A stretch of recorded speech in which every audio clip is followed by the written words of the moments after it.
জনাব আহমদ সোহেল, বিএমসির চেয়ারম্যান জনাব S M Goswami, বিজ্ঞ বিচারক, বিজ্ঞ সিনিয়র ও সহকর্মী আইনজীবীগণ এবং কর্মশালায় অংশগ্রহণকারী সবাইকে স্বাগত জানাই।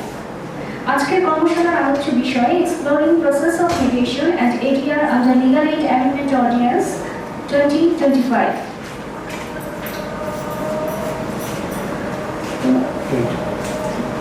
আমরা আজকে একটা স্লাইডের মাধ্যমে দেখি।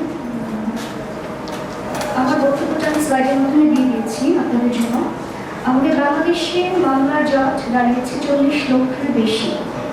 এই মামলা জজের কারণে ন্যায় বিচার নানাভাবে বিলম্বিত হচ্ছে। ন্যায় বিচার বিলম্বিত হলে তার ন্যায় বিচার অস্বীকার করার সামিল। এই প্রেক্ষাপটে 2025 সালের সংশোধনীর মাধ্যমে জাতীয় আইনগত সহায়তা আইনে যুগোপযোগী সংশোধন যুক্ত করা হয়েছে, যা কার্যকর হলে আমাদের বিচার ব্যবস্থায় এক যুগান্তকারী পরিবর্তন আসবে বলে প্রত্যাশা করি।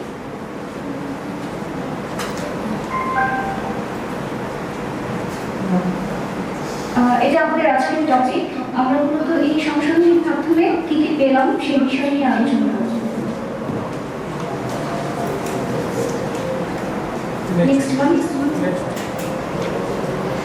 আমাদের আজকের আলোচনার উদ্দেশ্য হলো কিভাবে এই অর্ডিন্যান্স আমাদের অল্টারনেটিভ ডিসপিউট রেজুলেশন এডিআর বিশেষত মিডিয়েশন প্রক্রিয়াকে বাধ্যতামূলক ও কার্যকর করেছে এবং কিভাবে এটি বাংলাদেশের বিচার ব্যবস্থায় একটি নতুন দিগন্ত উন্মোচন করবে।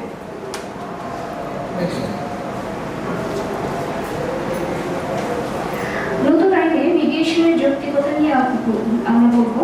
সেটা হচ্ছে প্রচলিত মামলায় কার্যক্রমের জটিলতা, দীর্ঘসূত্রিতা এবং ব্যয়বহুল প্রক্রিয়া। এছাড়া এডিআর হলো দ্রুত, সহজ এবং কম সময়ের সমাধান।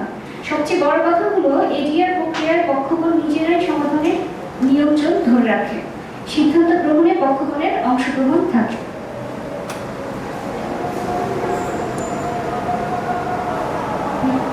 প্রচলিত আইনে আইনগত সহায়তার যে সংজ্ঞা ছিল, নতুন আইনে তার পরিসর বৃদ্ধি করা হয়েছে। নতুন আইন অনুযায়ী আর্থিকভাবে অসচ্ছল, সহায় সম্পদহীন এবং নানাবিধ আর্থসামাজিক কারণে বিচার প্রার্থীকে অসমর্থ বিচার প্রার্থীকে কোনো আদালতে দায়েরযোগ্য, দায়েরকৃত বা বিচারাধীন মামলায় আইনি পরামর্শ ও সহায়তা প্রদান, মামলার আনুষঙ্গিক খরচ প্রদান সহ অন্য যে কোনো সহায়তা প্রদান, যে কোনো আবেদনকারীকে আইনি তথ্য ও পরামর্শ সেবা প্রদান, মামলাপূর্ব কোনো বিরোধ মধ্যস্থতার মাধ্যমে নিষ্পত্তি, যে কোনো আদালত বা ট্রাইব্যুনাল কর্তৃক প্রেরিত মামলার মধ্যস্থতার মাধ্যমে নিষ্পত্তি।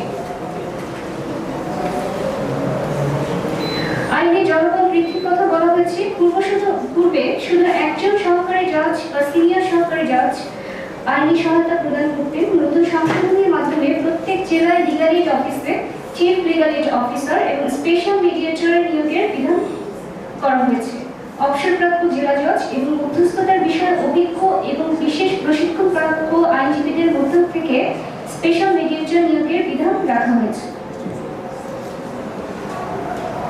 আইনে মিডিয়েশনের উপর গুরুত্ব আরোপ করা হয়েছে। সংশোধিত আইন অনুযায়ী লিগাল এইড অফিস মামলাপূর্ব মধ্যস্থতার প্রি কেস মিডিয়েশন উদ্যোগ গ্রহণ করতে পারবে এবং প্রচলিত আইনের অধীন আপসযোগ্য যে কোনো বিষয়ে কোনো আদালত বা ট্রাইব্যুনালে মামলা দায়ের পরবর্তী মধ্যস্থতা পোস্ট কেস মিডিয়েশন কার্যক্রমের জন্য প্রেরণ করলে সেটাও নিষ্পত্তি করতে পারবেন।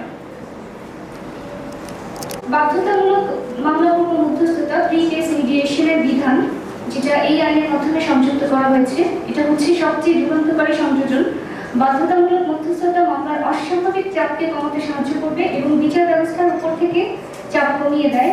এটি একটি দ্রুত ও সাশ্রয়ী সমাধান প্রক্রিয়া, যেখানে কম সময়ে এবং কম খরচে বিরোধ নিষ্পত্তি করা হয়। বিশেষ করে আর্থিকভাবে অসচ্ছল এবং সহায় সম্পন্নহীন ব্যক্তিদের জন্য বাধ্যতামূলক মধ্যস্থতা বিচার প্রাপ্তির পথকে সুগম করে। মধ্যস্থতার মাধ্যমে পক্ষগুলো নিজেরাই নিজেদের বিরোধ সমাধান করার সুযোগ পায় এবং সমাধানের উপর পূর্ণ নিয়ন্ত্রণ রাখতে পারে। এখন আমরা বিষয়টা বাধ্যতামূলক করা হয়েছে আমাদের এই বর্তমান অর্ডিন্যান্স 2025 এর মাধ্যমে। পারিবারিক আদালত আইনের 5 ধারা, যেটা মূলত দেহমোহর, ভরণ পোষণ ইত্যাদি বিষয় নিয়ে ডিল করে। বাড়ি ভাড়া নিয়ন্ত্রণ আইন, বন্টন সংক্রান্ত বিরোধ, যা সহকারী জজ আদালতে বিচার্য। এসএটি অ্যাক্টের 96 ধারার প্রিএমশন, এনএজি অ্যাক্টের 24 ধারার প্রিএমশন, পিতামাতার ভরণ পোষণ আইনের 8 ধারা, যৌতুক নিরোধ আইনের 3 ও 4 ধারা, নারী ও শিশু নির্যাতন দমন আইনের 11 গ ধারা, এনআই অ্যাক্টের 138 ধারা, যেখানে চেকের মূল্যবান অনধিক 5 লক্ষ টাকা। আইন অনুসারে মধ্যস্থতা ব্যর্থ হলে কি হবে? মধ্যস্থতা ব্যর্থ হলে আদালতে যাওয়া যাবে এবং এক্ষেত্রে মামলা দায়েরের ক্ষেত্রে তামাদি আইন বাধাগ্রস্ত হবে না। মধ্যস্থতার মাধ্যমে প্রাপ্ত সিদ্ধান্ত আদালতের রায় ও ডিক্রির মতোই কার্যকরী হবে। সহায়তা করা অন্যান্য সংস্থার উপর বাধ্যতামূলক করেছে। নতুন অধ্যাদেশের 21-এর ঘ ধারায় বলা হয়েছে, আইন প্রয়োগকারী সংস্থা, সংবিধিবদ্ধ সরকারি সংস্থা বা প্রতিষ্ঠান প্রয়োজনীয় সহায়তা প্রদান করবে। পরিশেষে বলতে চাই, জাতীয় আইনগত সহায়তা প্রদান সংশোধন অধ্যাদেশ 2025 কেবল একটি আইন নয়, এটি বাংলাদেশের বিচার ব্যবস্থার একটি ন্যায় বিচারের বিপ্লব। আপনাদের উপস্থিত সবাইকে কৃতজ্ঞতা ও ধন্যবাদ জানিয়ে আমার বক্তব্য শেষ করছি।